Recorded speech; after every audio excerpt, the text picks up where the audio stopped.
Je vous propose d'ouvrir cette première session de présentation de notre programme. Il est 10 heures pile à ma montre.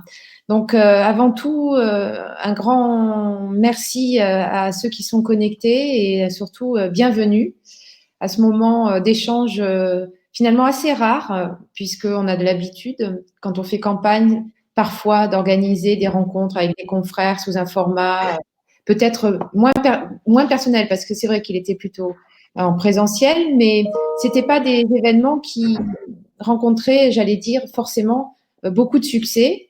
Or là, on voit bien qu'avec, je crois, presque 50 inscrits sur cette session, on peut être, je pense, satisfait du nombre et très certainement être en capacité tous ensemble d'échanger.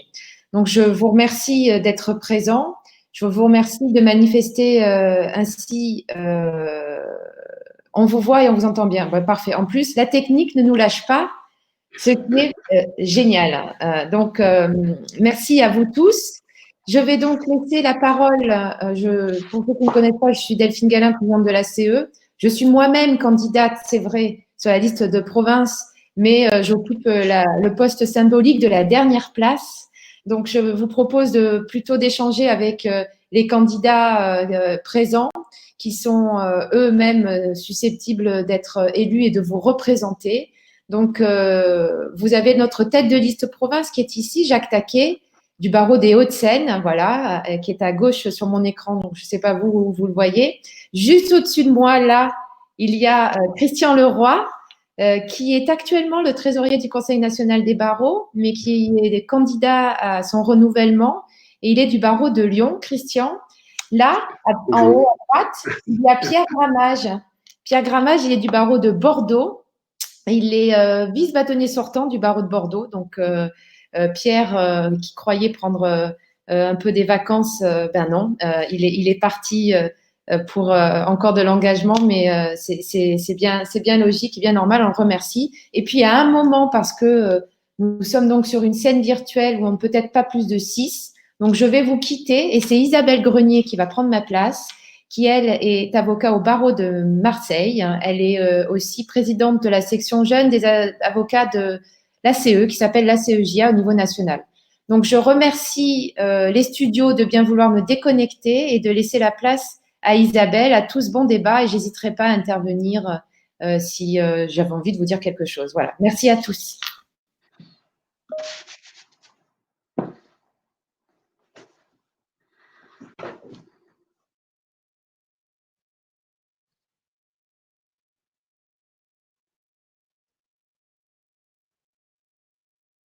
Voilà. Isabelle, je t'invite à monter sur scène du coup. Et je passe la main à Jacques pour la suite et je repartage mon écran. Que c'est bien dit. Eh bien, bon, ça va, je peux y aller, Alexis? Je pense que tu peux y aller, Jacques. Alors, bonjour à tous, donc Jacques Taquet. Alors, écoutez, je suis venu au CNB, je suis dans les salles du sous-sol du CNB pour montrer notre attachement, notre enracinement à l'institution. Donc, dans cette présentation, l'idée, c'est un petit peu de vous rappeler le process qu'a mis en place notre présidente Delphine Gallin pour arrêter un programme et pour lequel on va vous présenter la première partie aujourd'hui. Donc, ce que nous avons suivi, c'est une démarche participative, c'est-à-dire qu'il y a d'abord des groupes de travail au sein des élus pour arrêter un certain nombre de problématiques d'actualité. Puis, nous avons lancé un sondage national qui nous a valu à peu près 1000 réponses, qu'on va d'ailleurs vous présenter. Et ces réponses ont permis d'affiner notre programme qui a été présenté lors du congrès qui a lieu cette année à Paris. Alors, ce programme, il a 3 jambes, en quelque sorte, 3 piliers. Le premier que nous allons voir aujourd'hui, c'est comment relancer l'économie de nos cabinets, et évidemment, c'est le cœur du sujet. Le deuxième, c'est un programme pour assurer la protection et la croissance de notre profession. Ça, c'est la vision, je dirais, on est 70 000, ce qui est pour la taille de la France, pas beaucoup. Et puis, le troisième, c'est un programme pour accompagner notre profession face aux enjeux d'aujourd'hui et de demain. Donc, nous allons aujourd'hui vous présenter la première partie de ce programme qui est donc consacrée au thème de la relance économique de nos cabinets. Et ce thème lui-même contient 4 sous-thèmes. Le premier est la question de l'adaptation de la déontologie aux défis économiques. Est-ce que la déontologie actuelle est un frein au développement économique? Qu'est-ce qu'il faut modifier? Qu'est-ce qu'il faut faire évoluer pour faciliter le développement économique? C'est la question. La deuxième, c'est étendre nos champs d'activité. Qu'est-ce que l'avocat traditionnellement ne peut pas faire? Est-ce qu'on peut faire déplacer un petit peu les frontières de cette problématique? Puis, il y a la question du numérique. Comment faciliter le développement de la digitalisation de nos services? Et enfin, développer notre profession et nos cabinets. Donc, voilà un petit peu les 4 thèmes que nous allons présenter aujourd'hui. Donc, interviendront Pierre Gramage, Isabelle Grenier et Christian Leroy. Mais avant d'aborder donc ces sujets, je passe la parole à Christian Leroy, qui a été au bureau cette année en qualité de trésorier, pour vous restituer un petit peu quand même ce que nous avons fait pendant les 3 dernières années et comment il perçoit l'importance du CNB pour la profession. Voilà. Christian, c'est à toi. Merci Jacques et bonjour à toutes et tous. Oui, un mot trop rapide bien sûr sur l'engagement de nos élus pendant la mandature qui vient de se dérouler. Vous savez que la CE a conduit à l'Assemblée générale du Conseil national du barreau 7 élus, 3 à Paris, 4 en région. Chacun d'entre eux a pris sa part, et sa part extrêmement importante au fonctionnement de l'institution, que ce soit dans les commissions, c'est-à-dire les commissions qui sont dites institutionnelles, hein, au niveau du Conseil national du barreau, que ce soit dans les groupes de travail qui sont régulièrement mis en place. Et je veux ici saluer l'engagement de Sophie Ferry-Bouillon dans la commission Liberté et Droits de l'Homme, qui s'est occupée également beaucoup de problématiques en matière pénale, l'engagement de Audrey Chemouli, qui a présidé la commission statut professionnel de l'avocat et qui a été extrêmement active, notamment dans le cadre et au cours du premier confinement, dans le déroulement, la proposition d'aide au cabinet et aux confrères. Je salue aussi le fort engagement de Caroline Torza, qui nous vient de Strasbourg, ainsi que vous le savez, qui a travaillé énormément au niveau de la commission formation professionnelle, en développant notamment un outil de mise à disposition des formations, outil en ligne. Souligner l'incroyable travail qui a également été fait par Emmanuel Raskin en matière de procédure, quand il s'est agi de faire des propositions et de discuter avec la chancellerie au moment du projet de loi justice. Saluer l'investissement de Catherine Pelvé, qui, dans le cadre de la commission droit et entreprise, de ces thèmes de prédilection, à savoir tout ce qui est médiation, modalités alternatives de règlement des conflits. Jacques, qui a fait un incroyable travail en matière de fiscalité. C'est la première fois, je peux en témoigner, que nous avons un groupe de travail qui est aussi actif, tellement reconnu sur cette matière et qui est évidemment une des matières au cœur des préoccupations de la CE. Enfin, en ce qui me concerne, j'ai eu l'honneur et le plaisir, pas toujours, mais l'honneur, ça c'est sûr, d'être nommé trésorier au sein du bureau et nous avons contribué à la rénovation, je vais le dire comme ça, et à la rigueur qui doit conduire la gestion d'une institution qui est maintenant devenue une grande institution.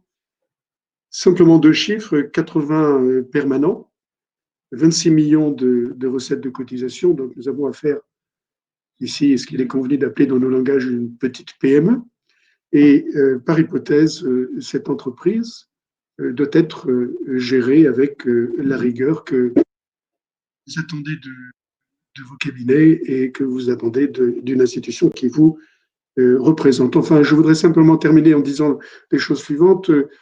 Au-delà des élus des listes ACE, nous avons eu des contributions incroyables également de Louis de Gosse, du barreau de Paris, qui a présidé le groupe de travail le groupe de travail prospective, qui a donné lieu à un certain nombre de publications que certainement vous avez déjà eu l'occasion de voir, et le travail tout à fait remarquable de Louis-Bernard Buchmann, qui a présidé la commission des affaires économiques et internationales.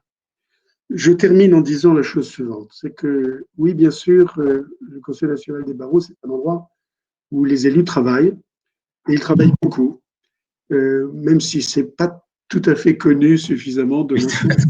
Ils travaillent beaucoup. Mais ce n'est pas simplement cela. C'est, par hypothèse et construction, un lieu d'influence.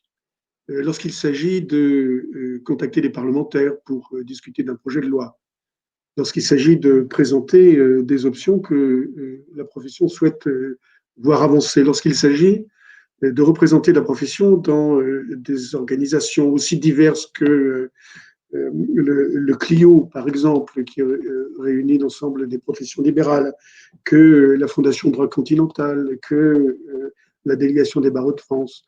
Bon.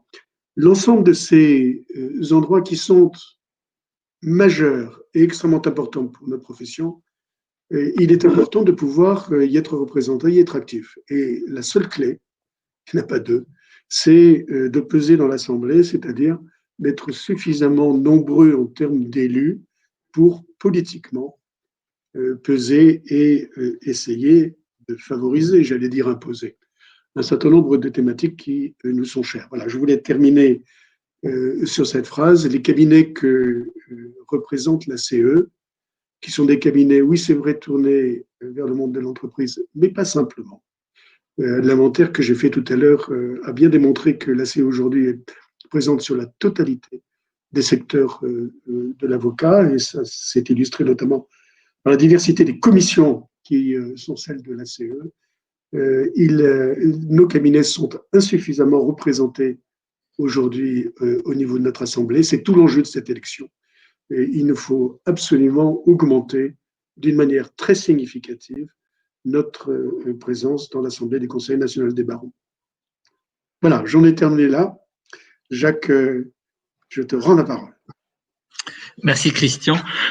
Donc je vous propose de passer donc à le programme du jour, en fait, qui est de vous présenter, avant de répondre à vos questions, le premier pilier du programme de la CE, qui est donc comment relancer l'activité économique de nos cabinets. Le premier de ces piliers, et donc c'est moi qui vais le traiter, c'est la question de la déontologie. Bon, la déontologie régule l'activité d'avocat de manière générale, de manière assez stricte. La question est, est-ce que faut-il faire évoluer les frontières?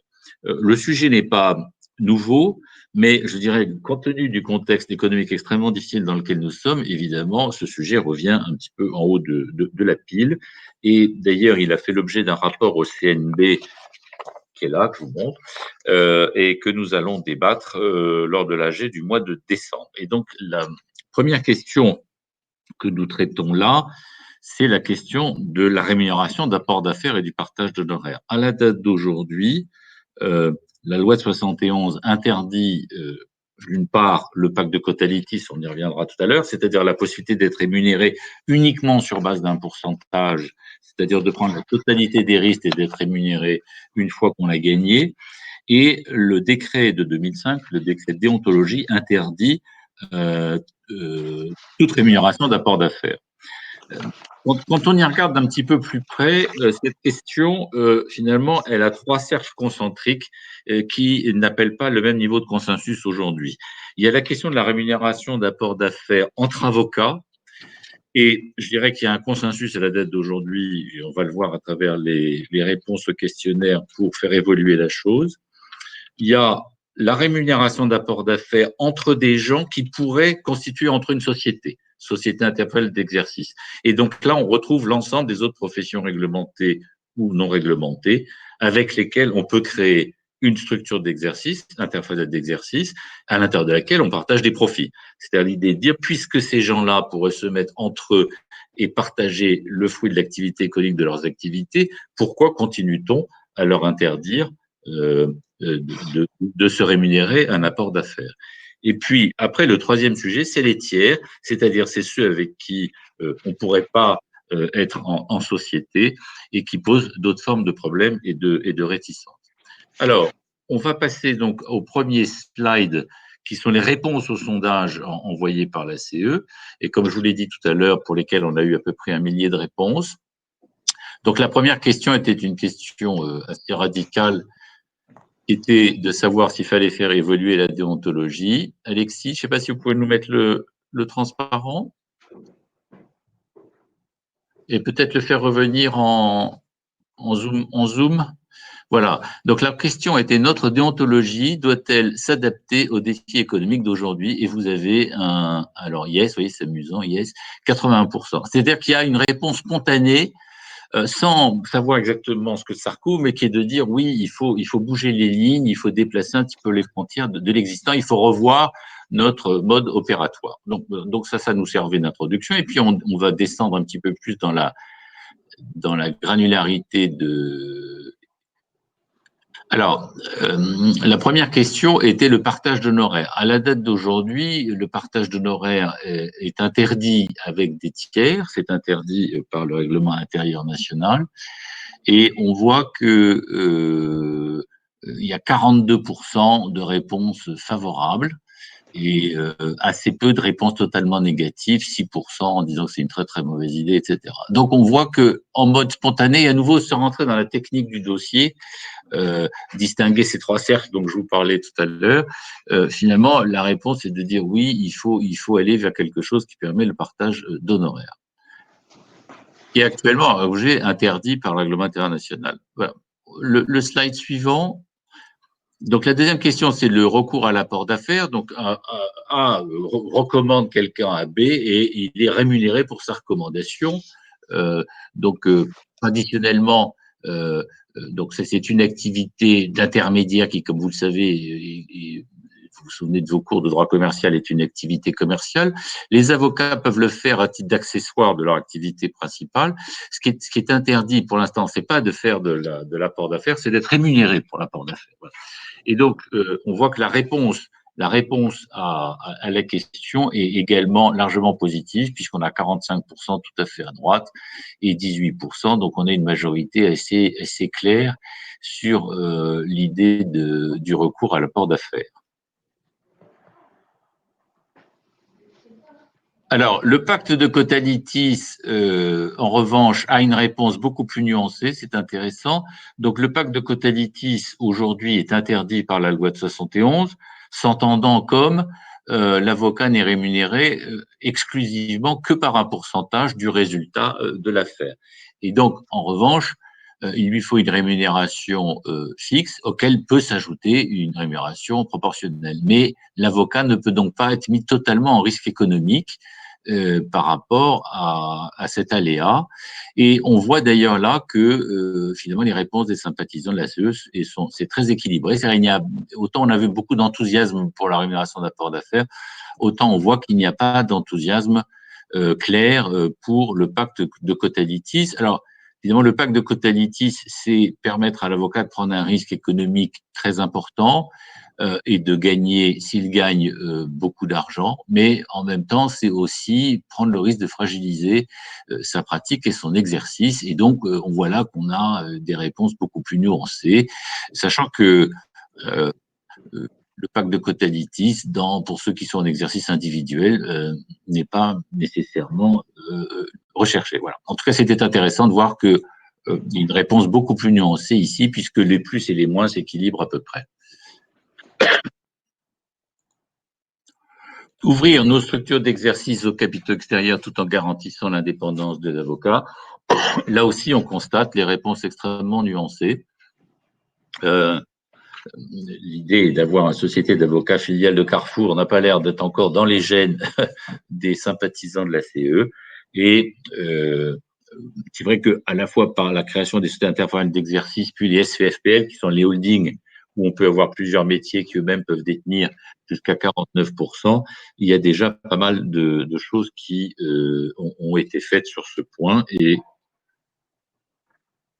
Voilà. Et donc, c'est la raison pour laquelle, d'ailleurs, ça a été exclu, cette réponse telle qu'elle a été faite dans le sondage, fait qu'elle a été exclue du programme de l'ACE. Donc, il y a eu vraiment une prise en compte, une écoute des réponses qui nous ont été apportées.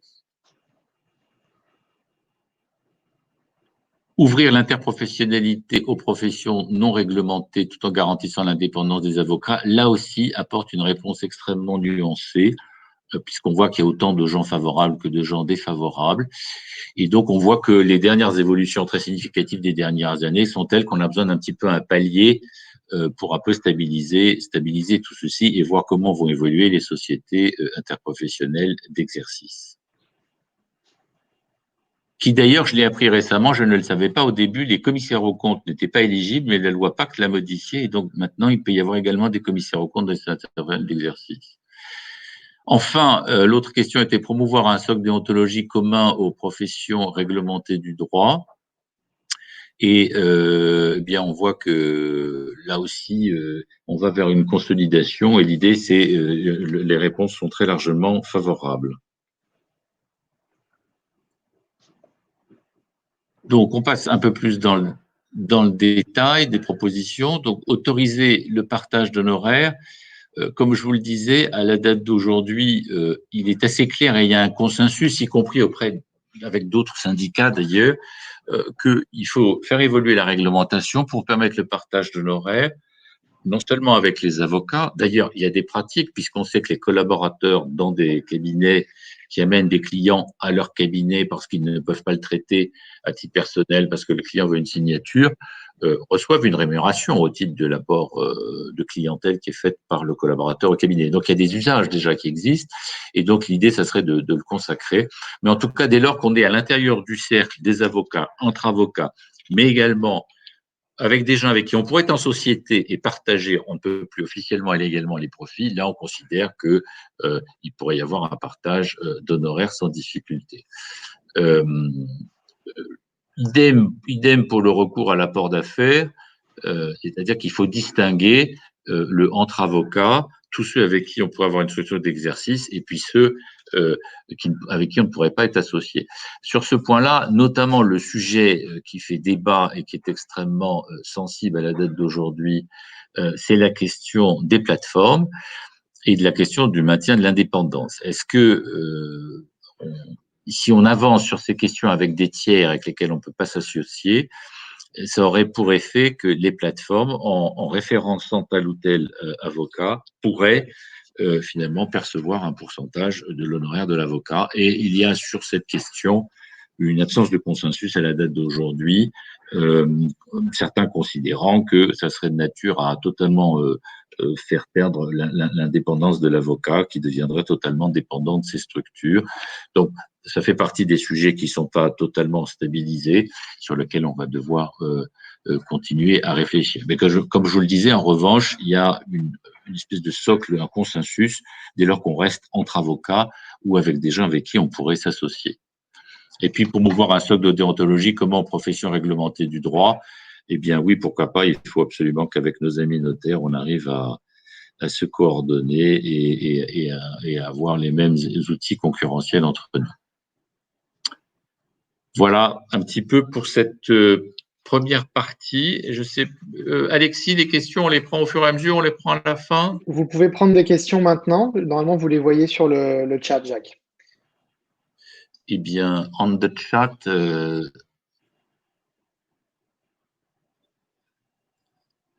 vous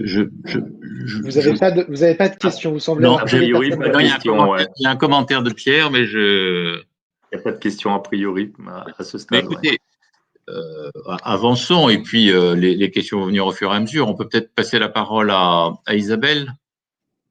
On a juste un tout petit souci de connexion avec Isabelle qui est en train de se préparer. À défaut, je vais faire monter Delphine sur scène pour faire sa partie parce qu'on a étrangement tout marchait bien en test d'hier, mais là on a un petit souci technique. Pierre, en tant que ancien vice-bâtonnier, etc., peut-être sur cette question du partage horaire, du paysage, etc., tu veux peut-être exprimer un commentaire personnel? Je pense qu'en effet, il y a des sujets qui sont… Le sujet, à mon avis, le plus sensible, c'est la rémunération par les plateformes, en effet, qui pose souci, je pense, potentiellement sur le plan d'indépendance de l'avocat. Pour le reste, il y a déjà des pratiques dans la réalité qui sont depuis de longues dates mis en œuvre par beaucoup de cabinets. Donc, quelque part, c'est un sujet tabou, si je puis dire, et que si on devait réglementer sur cet aspect-là des choses, on ne ferait qu'entériner finalement des pratiques déjà existantes pour une grande partie. J'avoue que j'ai été surpris sur le résultat du sondage sur le pacte de Cotalitis également, sur la pratique du Cotalitis, puisqu'en fait, dans la réalité, là aussi, beaucoup de confrères prennent un honoraire fixe très très faible dans les contentieux, en particulier tout ce qui est contentieux lié à la personne et avec des honoraires de succès assez élevés. Donc là aussi, finalement, j'ai l'impression qu'il y a une déconnexion entre la réalité de la pratique et ce qu'on voudrait finalement encadrer pour justement protéger, si je puis dire, et protéger les confrères dans leur pratique. Donc, mais globalement, il me semble que ce sont des sujets qui devraient évoluer très favorablement dans les années à venir parce que c'est une nécessité aussi pour donner de l'air à la profession. Voilà ce que je pourrais dire. C'est tout à fait ça, oui. On va faire monter Delphine pour faire la partie d'Isabelle. Je suis désolé, mais tout marchait bien hier, mais visiblement. Juste une question, peut-être pour Jacques, qui est sur le chat.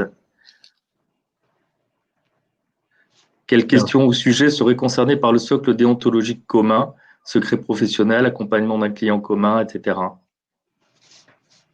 Oui, Delphine, peut-être je te repasse la parole sur cette question parce que je sais que c'était une de tes motivations. Alors, Raphaël, bonjour. Donc, en réalité, il faut que vous sachiez qu'il y a, à l'initiative de Audrey Chemouli, dont on a cité le travail tout à l'heure dans le cadre de la commission du statut professionnel de l'avocat, il y a déjà des travaux qui sont en cours avec les professions concernées par l'interprofessionnalité du droit, telles qu'elles ont été poussées par les lois Macron. Et donc aujourd'hui, le champ de travail, il est le plus large possible. Voilà, le socle pluriprofessionnel d'exercice.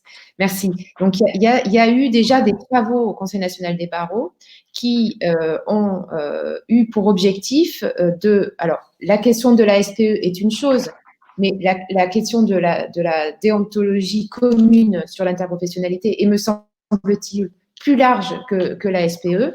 Et donc, l'idée, c'est quand même de partir sur des points de convergence. On a tous, des professions réglementées concernées, des problématiques de secret professionnel, de conflit d'intérêts, à des échelles qui sont plus ou moins importantes en fonction de la nature de nos activités.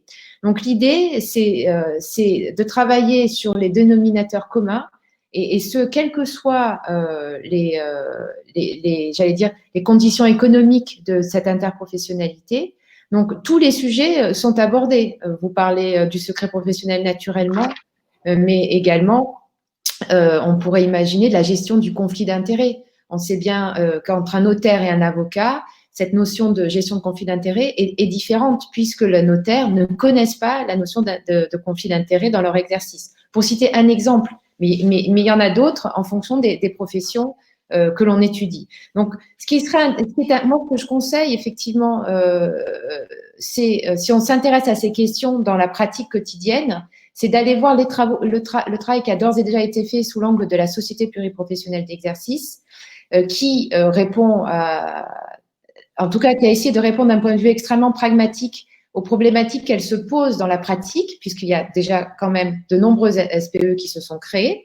Après un petit temps d'adaptation, on voit bien que, notamment à Lyon, on en connaît quelques-unes qui se sont constituées et qui ne sont pas du tout des petites structures, qui sont des énormes structures et qui ne font que grossir. Donc, c'est sûr que c'est une problématique qui existe, et je vous engage à aller lire ces travaux qui sont normalement téléchargeables librement sur le site du Conseil national des barreaux pour peut-être, si vous avez dans votre activité ou dans vos projets de cabinet l'ambition de développer un pluri-exercice ou une approche interprofessionnelle, allez vous inspirer de ce qu'il est écrit. Donc, l'idée, c'est vraiment de travailler sur tous les axes majeurs de nos déontologies. Et il y a quand même des points de convergence importants, mais il y a aussi des points de divergence sur lesquels il faut réfléchir. Alors, c'est pas simple, pour l'avoir fait, pour avoir entamé ces travaux il y a quelques années, avant même que la SPE existe, quand j'étais au Conseil national des barreaux, parce qu'il faut que vous sachiez que chacune considère que sa déontologie est la plus performante. Donc, c'est vrai qu'il y a quand même un gros travail à faire d'assouplissement de la manière dont on entre dans le débat, mais c'est pas un débat impossible et c'est pas un travail impossible du tout. On a la SPE, donc c'est plus qu'un travail nécessaire, il est indispensable puisqu'il répond à une problématique du quotidien. À Lyon, voilà, 90 collaborateurs dans une SPE, oui. D'ailleurs, cette SPE, je ne suis pas sûre qu'on parle de la même, mais qui inclut à peu près tous les champs de l'interprofessionnalité d'exercice telle qu'elle est autorisée aujourd'hui. Donc, ça a commencé, si ma mémoire est bonne, notaire, expert comptable, avocat. On a rajouté notaire et là, ils viennent de rajouter assez récemment les huissiers de justice. Donc, on est vraiment sur une plateforme très large. Voilà, écoutez, tant mieux si on a pu répondre à votre question, Raphaël. Maintenant, alors, je vous prie d'excuser parce que je n'ai absolument pas préparé la présentation que je vais faire, même si je connais le programme par cœur.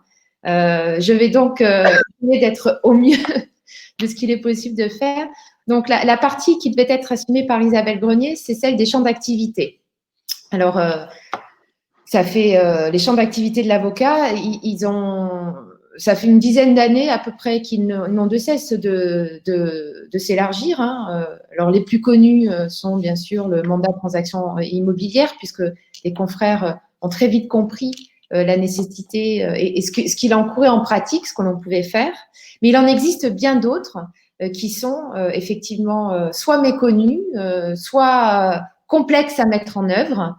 Je citerai par exemple le mandat d'intermédiaire en assurance, qui est un mandat offert aux avocats et ignoré, je pense, par 95% de la profession. Et encore, je pense que je suis même pas assez optimiste. Je pense que je serais plutôt 99% de la profession ignore que l'on peut être intermédiaire en assurance, c'est-à-dire qu'on peut développer des mandats qui s'apparentent à celui de courtage en assurance.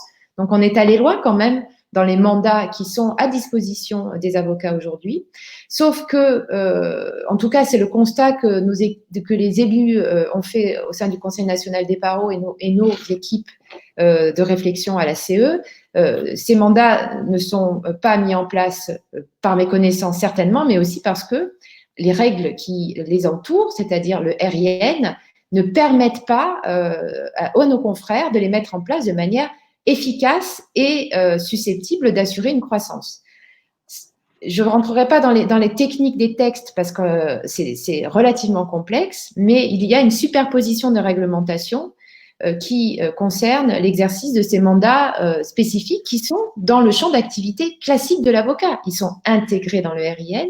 Ce ne sont pas donc des mandats qui ont vocation à être dans le champ, dans le scope des activités commerciales connexes et accessoires. Là, on parle bien des mandats qui sont autorisés, visés expressément par le RIN, mais qui ne sont pas en pratique développés par nos confrères parce que soit méconnus, soit trop complexes au regard de notre réglementation déontologique.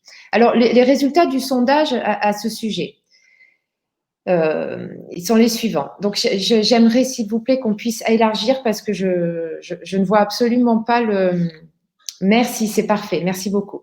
Alors, à la question, pensez-vous qu'il soit nécessaire d'étendre les champs d'activité de la profession de nos cabinets? La réponse, elle est là, comme pour la première question sur la modernisation de la déontologie, sans appel. On a 76% des gens qui ont accepté de répondre à notre sondage qui expriment la volonté de voir les champs d'activité de la profession d'avocat élargis. Je pense que cette réponse s'explique par deux raisons. J'ai évoqué déjà un premier point tout à l'heure, à savoir que beaucoup ignorent l'existence des mandats dont je vous ai parlé. J'en ai cité deux, mais il y en a d'autres. Il y a agent sportif, argent d'artiste, enfin bon, il y en a un certain nombre. Je pense que les gens ignorent et ensuite, même s'ils venaient à les connaître, beaucoup estiment que c'est trop complexe. Donc là, il est clair que les personnes qui ont répondu l'ont exprimé de manière extrêmement favorable. Donc le deuxième axe, bien sûr, ça vient compléter ce que je viens de vous dire.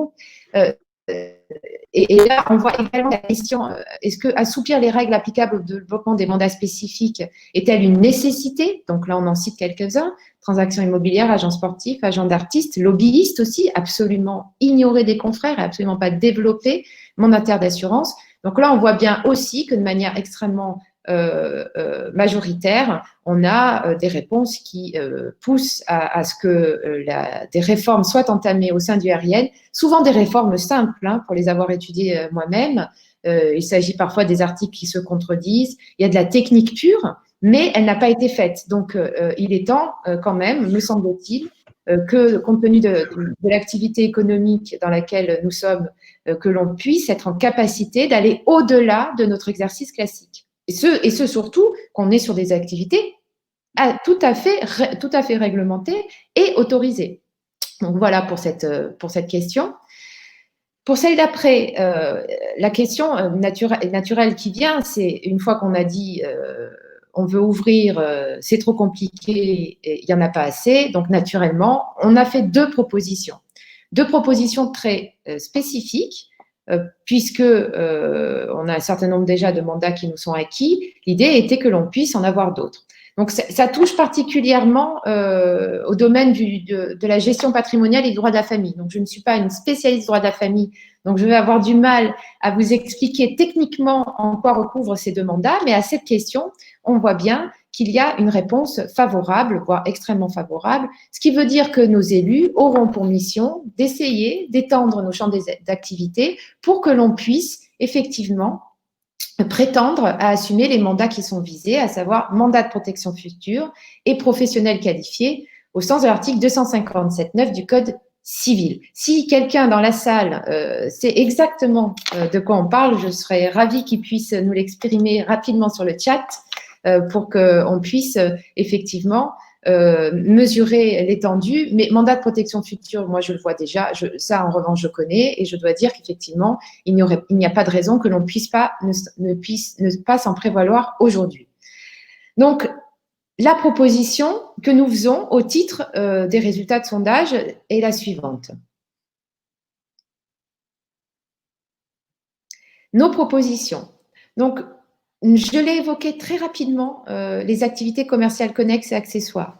Alors, ça y est, je pense que au départ, c'était un petit peu un champ de mine, ou si je puis dire, une question extrêmement complexe pour nos confrères. Pour avoir animé de très nombreuses conférences à ce sujet, je crois pouvoir dire que depuis maintenant 5 ans, et oui, puisque nous sommes en 2020 que la loi Macron a été promulguée, je crois pouvoir dire que nos confrères sont familiarisés avec cette possibilité qui leur est acquise, à savoir de développer des activités commerciales connexes et accessoires. Or, en pratique, et je suis assez bien placée pour le savoir parce que je suis membre du Conseil de l'Ordre, mais il y en a d'autres qui l'ont été ou qui le sont encore et qui sont sur la scène, c'est que les ordres n'ont pas une approche identique de la manière dont on doit apprécier les critères de compatibilité des activités avec la profession d'avocat. Alors, je n'aurai pas le temps de vous faire une approche technique sur ces critères parce que généralement, ça me prend 3 heures de conférence, donc je ne vais pas le faire. En revanche, ce que je peux vous dire, c'est qu'en pratique, il y a donc des ordres qui sont, j'allais dire, en synthèse, plus ouverts que d'autres, ou certains diraient peut-être plus protecteurs que d'autres, hein, tout dépend de sous quel angle on se positionne. Et donc, l'idée, ce serait que des travaux ont déjà été entamés sur cette question, hein, puisqu'il y a une recommandation de 2018 qui prévoit des critères d'analyse, mais en pratique, on se rend bien compte qu'il faut peut-être aller au-delà des simples recommandations. Donc, nos élus auront pour tâche de faire en sorte qu'on détermine des critères peut-être plus objectifs. La tâche ne va pas être simple, il faut être honnête, et qui puisse assurer une égalité de traitement sur l'ensemble de nos territoires lorsque l'on souhaite développer une activité commerciale connexe et accessoire. Alors, bien sûr, assouplir les règles applicables au développement des mandats spécifiques.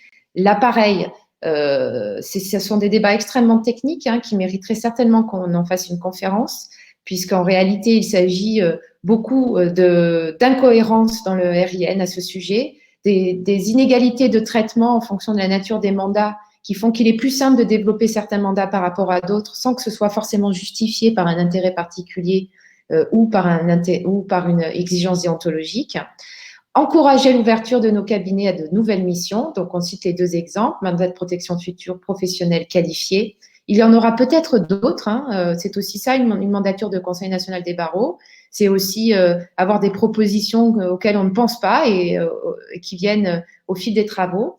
Et puis enfin, promouvoir, et ça, j'allais dire, c'est plus qu'une proposition, c'est un leitmotiv, c'est un credo. Promouvoir et accompagner les confrères dans le développement des nouveaux métiers, nouvelles activités. Ça, je crois que c'est vraiment un credo qui colle à la peau de la CE. Et donc, naturellement, on l'a fait jusqu'ici et on continuera à le faire dans le cadre des mandats que les électeurs nous confieront. Voilà, j'en aurais fini pour, je crois que j'ai fini la présentation d'Isabelle. Et oui, et je laisse la parole à Pierre, sauf s'il y a des questions, auquel cas je pourrais y répondre. Mais voilà, on arrive au 3e point. Donc, Pierre, c'est notre monsieur numérique de la scène aujourd'hui, puisque Pierre a été à l'initiative et s'est énormément investi, voire dirigé, je crois que on peut dire ça, l'incubateur du barreau de Montpellier. Voilà, Pierre, je te laisse. De Bordeaux. Non, Montpellier, c'est Mélanie Parnot. J'étais à Montpellier la semaine dernière, c'est pour ça, pardon. Pas de problème. Pour moi. Ok, écoutez, en effet, alors, je ne sais pas si on peut faire défiler les rares questions qui ont été posées dans le sondage, en effet, sur ce sujet-là, puisque c'est un sujet qui était peu, en effet, qui faisait peu l'objet d'interrogations. Donc, on peut faire défiler peut-être les questions. Alors, en effet, est-ce qu'il relève du Conseil national des barreaux de promouvoir une nouvelle organisation du cabinet intégrant le télétravail et la mutualisation des confrères? Ça paraissait évident. Ça allait pour 2 tiers des confrères, ce qui est déjà pas mal. Je suis surpris que ça n'allait pas plus parce que je pense que c'est vraiment, pour moi, au cœur de la mission du Conseil national des barreaux, qui est la représentation nationale quand même de la profession, de s'intéresser au sujet du télétravail, qui n'est pas un sujet que ponctuel, si je puis dire, et conjoncturel, mais qui sera un sujet de fond pour les années à venir. Je crois qu'il y avait une 2e question sur la partie. Ah ben non, une seule question. En effet, ça fait peu. Ça fait peu. Donc, on peut en effet passer aux propositions.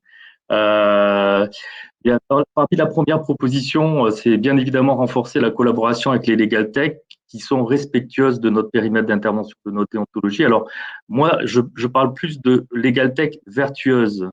C'est celle que je considère comme étant soit au service de l'avocat, soit n'étant pas en concurrence avec l'avocat. C'est un secteur en plein développement et en pleine structuration. On ne peut pas l'ignorer, on ne peut pas passer à côté. Et je pense que la profession doit être partie prenante de ce développement. Il faut évaluer les legal tech, bâtir des partenariats, on en parlera dans une autre des propositions qui suit, gagnant-gagnant entre la profession et ces legal tech. Mettre en place également, éventuellement, pourquoi pas, des programmes de recherche communs pour mieux coller aux besoins de la profession.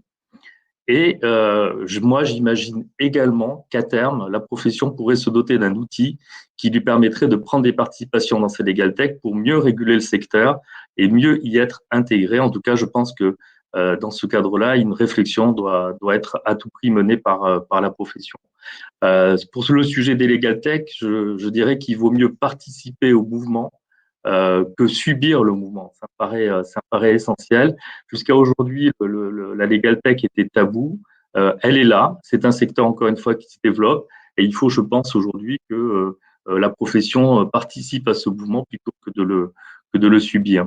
Alors, la 2e proposition, c'est accompagner nos confrères dans la nécessaire adaptation de leur cabinet aux enjeux du numérique et à la création de legal tech avocats. Alors, en fait, il y a 2 volets. L'accompagnement de la digitalisation des cabinets. Je pense que là, on a eu une forte accélération avec cette crise sanitaire qui, si je puis dire, a quelque part un peu contraint les derniers réfractaires à digitaliser leur cabinet et qui se sont retrouvés finalement quelque part un peu exclus du peu d'activité qu'il leur restait. Donc, il faut former encore et encore. Il faut également acculturer la profession, continuer à acculturer la profession au digital. Et moi, je dirais qu'il faut un objectif et que cet objectif, ça devrait être un taux d'équipement satisfaisant pour les cabinets en matière digitale d'au moins 100%, si on ne peut pas faire plus dans les 3 ans. Donc, comment on y arrive? Je pense qu'il faudrait peut-être que la profession se saisisse de mettre en place des systèmes de diagnostic digital, c'est-à-dire d'appréhender en réalité quel est le niveau d'équipement actuel des cabinets d'avocats et les aider à progresser dans la digitalisation de leur cabinet, peut-être en leur facilitant l'accès à des meilleures offres et mesurer régulièrement l'évolution de la digitalisation de leur cabinet. Et bien évidemment, le deuxième aspect, c'est favoriser la création de Legal Tech par la profession, par les avocats et pour les avocats. Alors, comment peut-on faire? Il faut encourager, à mon avis, et fédérer les initiatives de type incubateur des barreaux. Aujourd'hui, il y a une dizaine d'incubateurs qui ont été créés au sein des barreaux. Je pense que le Conseil national des barreaux doit jouer le rôle de fédérateur et encourager encore une fois ces initiatives. Proposer peut-être des solutions d'incubation au niveau national pour des projets qui pourraient être hébergés dans le giron du CNB et s'attaquer surtout au sujet du financement des Legal Tech développé par les avocats. Il est quand même regrettable de voir des avocats qui sont obligés de quitter la profession pour pouvoir créer leur Legal Tech. Ça, c'est absolument pas acceptable. Et je pense qu'en effet, il faut s'attaquer au sujet du financement avec la BPI et peut-être avec un fonds qui serait doté également par la profession et par les avocats. Mais en tout cas, c'est un sujet primordial pour permettre en effet à la fois le développement de Legal Tech, mais à la fois également le développement d'activités dans le cadre de l'article 111 du décret dont Delphine a parlé tout à l'heure, donc des fameuses activités connexes et accessoires, qui sont trop peu utilisées aujourd'hui par les confrères. Et là, je pense qu'il faudrait peut-être clarifier cet article 111 et le renforcer dans le respect, bien évidemment, du socle de notre déontologie, ce qui me paraît essentiel. La troisième proposition, il s'agit de promouvoir la signature de partenariats nationaux avec des grands acteurs de la Legal Tech en matière de justice prédictive, d'outils de qualification du risque judiciaire, d'accès aux bases documentaires et d'outils d'aide à la décision et à la rédaction d'actes. Pas grand-chose à dire, tout est dit en fait dans cette proposition-là, et avec bien sûr pour objectif d'optimiser le coût d'accès pour les cabinets, puisque bien évidemment, ces solutions peuvent coûter cher, donc il faut optimiser. La quatrième proposition, c'est promouvoir une nouvelle organisation du cabinet intégrant le télétravail et la mutualisation des moyens entre confrères. Alors, moi, je parle souvent de télétravail à la carte, mais maîtrisé, parce que tout ne peut pas passer par le télétravail. Ce n'est qu'une modalité d'exercice, me semble-t-il, et ça passe dans mon esprit par une concertation au sein des cabinets. Et là encore, le Conseil national des barreaux peut aussi être moteur de la mise en place de cette concertation. Il faut de la souplesse. Il faut prendre en compte le nomadisme de la profession et de la façon dont on exerce aujourd'hui. Il faut gérer avec des objectifs, ça c'est extrêmement important. Je pense qu'on a trop peu de cette vision de gestion par les objectifs et de mesurer où on en est par rapport à l'objectif qu'on s'est fixé, et également développer une vision managériale au sein des cabinets. Le paternalisme, comme je dis, c'est fini. Heureusement, je dirais. Et c'est une évolution sociologique qu'il faut prendre en compte. Alors, le deuxième aspect, c'est la mutualisation des moyens de confrères qui exercent dans des cabinets différents. Ben là aussi, ça passe par les outils numériques, la digitalisation, les bases documentaires, les ressources humaines. Il faut trouver des moyens, en effet, pour que les cabinets puissent se regrouper en fait pour mutualiser et donc là aussi réaliser peut-être des économies de coûts indispensables et nécessaires pour l'évolution de la profession. Alors pour moi, je dis toujours qu'il y a 4 vertus cardinales dans ce domaine-là. La fluidité, c'est-à-dire mettre de la fluidité dans les cabinets, de la créativité, bien évidemment, et c'est ce qui conduit à l'innovation, de l'efficience, et c'est pas de la performance, c'est un petit peu différent. L'efficience, en fait, c'est dépenser le moins d'énergie pour produire le plus d'énergie, je dirais. Et de l'adaptabilité, notre profession doit en permanence avoir pour objectif de s'adapter et de se développer en surfant sur une vague qui change et qui bouge en permanence. Voilà ce que je pourrais dire de mes terres bordelaises.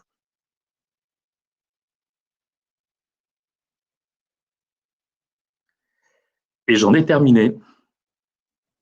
Pierre, Oui. Pierre, il y a une question de Raphaël sur le chat. Oui. Alors, renforcer la collaboration avec les Legal Tech, faut-il soutenir des outils dits de justice prédictive, des humanisations de la justice? Alors, là aussi, c'est un sujet, c'est un débat, si vous voulez, d'abord qu'on a eu en un temps aussi avec les magistrats.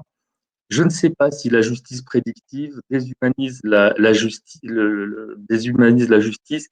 Oui, s'il s'agit de rendre des jugements en appuyant, en faisant un clic sur son ordinateur, totalement. Si c'est une aide à la décision à la fois de l'avocat et du magistrat, je pense qu'on n'est pas dans la déshumanisation, mais on est dans l'optimisation de l'utilisation d'un outil. Il y a un autre écueil, à mon avis, qui est extrêmement important en matière de justice prédictive, c'est le respect des libertés publiques. Et à la limite, je dirais que ce sujet est beaucoup plus important que la déshumanisation. S'il doit y avoir développement d'une justice dite prédictive qui n'existe pas aujourd'hui, il faut le dire, hein, on n'est que dans de la justice statistique, il faudra faire attention au sujet des libertés publiques. Je ne sais pas si j'ai bien répondu à votre question.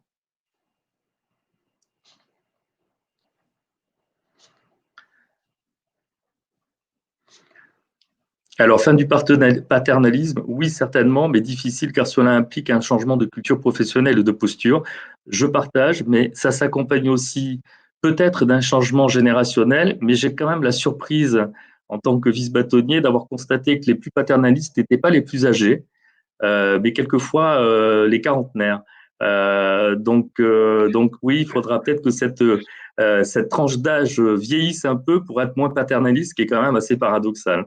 Mais bon.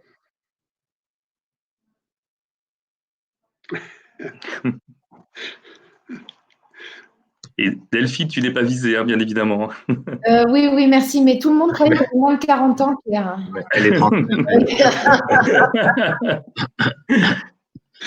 Non, je rigole. Non, je suis tout à fait d'accord avec vous sur la fin du paternalisme. C'est pas évident.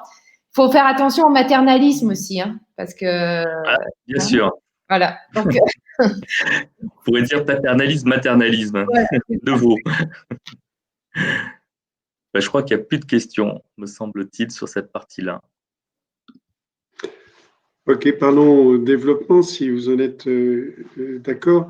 4 slides de résultats sondage et 2 slides de propositions. En fait, nous allons aller rapidement sur cette 4e partie parce que, en vous écoutant, je me disais qu'il y a beaucoup de choses qui sont qui s'inscrivent en synthèse dans ce que nous allons voir maintenant. Alors, les sondages. Une des choses d'abord qui est frappante dans les résultats de sondage sur les 4 questions que nous allons développer, c'est que les réponses sont les pourcentages de réponses positives sont assez forts sur une échelle de 1 à 5. Bon, la première, c'est celle que Alexis va nous montrer au regard du taux de TVA. Bon, ça, c'est une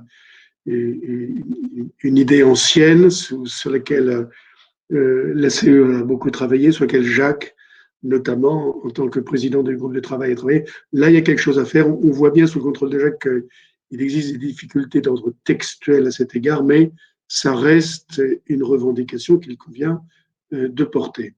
Le deuxième slide, si Alexis peut nous le donner, c'est,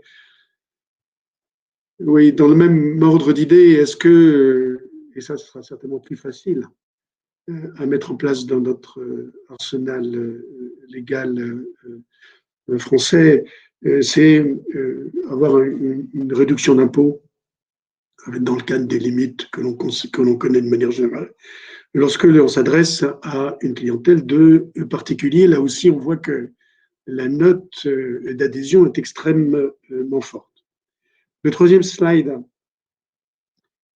porte sur l'organisation des cabinets d'avocats. Bon, on a déjà parlé de cette idée-là dans le cadre des trois présentations qui viennent de se. Ça pose aussi, me semble, alors là on voit bien que le taux de réponse, le taux d'adhésion est aussi important, donc ça c'est frappant. On voit bien aussi que ça pose en filigrane le rôle du Conseil national des barreaux au regard de la notion de service aux avocats. Et on a vu émerger cette question de principe sous cette mandature, et nul doute que la prochaine mandature va avoir à travailler sur cette question de fond. Est-ce que le CNB doit être un prestataire de service? Et si on dit oui à cette question, pour parler de quoi? La quatrième question qui avait été posée, merci. Là aussi, une note moyenne importante, créer le bulletin économique. Oui, bien sûr, ça fait partie des bonnes idées. On se demande pourquoi on ne l'a pas eu avant. La vérité, c'est qu'un gros travail a été fait depuis des années au sein de l'Observatoire du Conseil national des barreaux. On a bien vu avec l'ensemble des travaux, notamment de Louis de Gosse, dans le cadre du groupe prospectif, qu'on est au tout début du guet à cet égard. Il va falloir que le CNB s'empare de cette dimension sans tarder. Alors, deux slides de propositions sur lesquelles, évidemment, on pourrait là aussi parler très longtemps, mais dans le cadre de l'exercice de temps imposé qui nous est donné, on voit bien que les propositions s'imposent après les réponses aux questions que nous venons d'avoir. Campagne de publicité nationale, oui, bien sûr. D'ailleurs, le bureau a décidé il y a 2 jours de lancer une campagne sur les radios.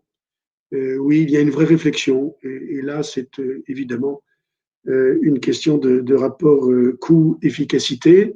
Mais oui, bien sûr, il faut être plus présent en termes de communication. Renforcer les liens de la profession avec les acteurs locaux. Oui, bien sûr, cela ne pourra se faire que en liaison par hypothèse et construction avec les bâtonniers, avec les ordres, mais il faut faire descendre cette force d'influence du CNB au niveau national, au niveau régional. Réduire le taux de TVA, on en a parlé. Par des honoraires, crédit d'impôt, on en a parlé.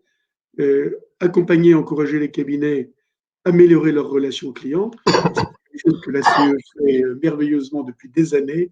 Ceux d'entre nous qui suivent les commissions savent qu'il y a un gros travail qui est fait là, et ça renvoie, me semble-t-il, à la question que je me permettais de mettre sur la table tout à l'heure, qui est une question de principe: quels sont les services que le Conseil national des barreaux doit donner aux confrères? Pour terminer sur les propositions, une deuxième slide. Merci Alexis. Et voilà. Alors, caractère de problématique de réputation en ligne, j'allais dire que ça vient un petit peu sur les plates-bandes de Pierre tout à l'heure. Bon, c'est une question qui est connue. Là aussi, il faut que l'institution nationale pose des règles et j'allais dire les impose. Est-ce qu'il y a besoin d'aller plus loin sur cette question? Alors, l'autre thématique, organisation des cabinets, oui, il est temps, là. On a bien vu que le confinement a mis en exergue cette notion de cabinet. Pierre a parlé des aspects numériques. Il y a certainement tout un ensemble d'autres réflexions qu'il faut mener. Créer le bulletin économique, on en a dit un mot tout à l'heure. Oui, c'est vrai, il faut aller beaucoup plus loin que ce qui a été initié au sein de l'Observatoire. Il est temps d'occuper ce terrain pleinement par hypothèse. Alors, la dernière proposition, c'est quelque chose qui existe dans le cadre des réflexions des confrères, et notamment à Paris depuis des années. Il faut conclure là-dessus. Et j'allais dire, probablement surtout en ce qui concerne les appels d'offres au niveau européen, il y a là tout un ensemble d'opportunités à côté desquelles notre profession passe. Alors là, clairement, c'est le CNB qui doit s'en occuper en termes de service. Il n'y aura probablement pas de questions à cet égard. Voilà, je me propose d'arrêter. Je vois qu'il est 59. Eh nous avons au moins réussi l'exercice de maintien du temps, et évidemment, nous sommes tous à votre disposition pour prolonger l'ensemble de ces dispositions. Mais c'est vrai aussi que les propositions de la CE, elles sont riches, elles sont nombreuses. Voilà, à bientôt. Alors, pour conclure, peut-être un mot. Je suis persuadée que vous avez toutes et tous noté la date du 24 novembre, puisque c'est celle, effectivement, des élections au Conseil national des barreaux.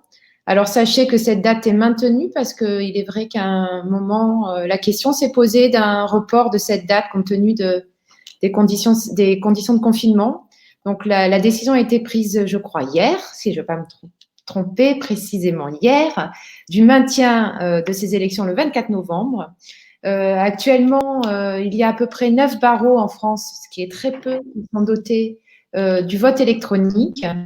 L'idée est de la maintenir, cette élection. Donc, pour ceux qui sont en vote électronique, ce sera relativement simple. Pour tous ceux qui ne sont malheureusement pas dotés du vote électronique encore, eh bien, il faudra faire l'effort de se rendre dans les ordres pour voter. J'imagine que les bâtonniers, j'en suis même persuadée, vont tout faire pour que les choses se passent bien. Et donc, je vous appelle pour tous ceux qui ne sont pas concernés par le vote électronique à quand même vous rendre, à faire cet effort, parce que c'est important. On a une étape importante de notre histoire, je pense, commune, comme on en a rarement eu dans un passé récent. Donc, s'il y a un moment où il faut se mobiliser, c'est maintenant. Et si vous pouvez le faire au profit de la CE, alors nous serons ravis. Bonne fin de journée à tous. Et puis, merci à Raphaël qui nous encourage. Et puis, à bientôt. Je vous rappelle, pour ceux qui ne l'avaient pas noté, nous avons 2 autres rendez-vous de webinaires de présentation pour nos 2 autres points de programme. J'ai oublié les dates, mon Dieu, je ne sais plus, mais vous allez certainement recevoir un mail vous les rappelant. Donc, je vous invite aussi, si vous pouvez ménager 1 heure de votre temps, à le faire. Voilà. Bonne fin de journée, bon week-end, parce que nous sommes vendredi. Merci Catherine. Merci à tous. Merci, au revoir. Merci, au revoir.